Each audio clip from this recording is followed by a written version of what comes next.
What's up guys, you're watching Sid Gaming and today we're going to talk about the Sony PlayStation 5, how to fix the error CE-100028-1 free up storage. Here you go to settings, storage, and then PS5 and PS4 storage. Here you have all gameplay progress games, and here is a PS4 progress games and a game application, games and applications data. Here you have a media gallery. Here's some rough files, so you just simply select it and delete the files, and which games or application is not work out. If you are not going to play, you just delete it and free your space on your storage.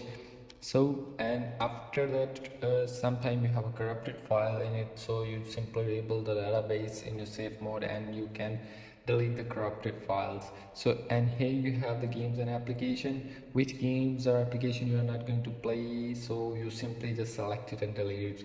So that's how that simply you can free up storage and fix this error.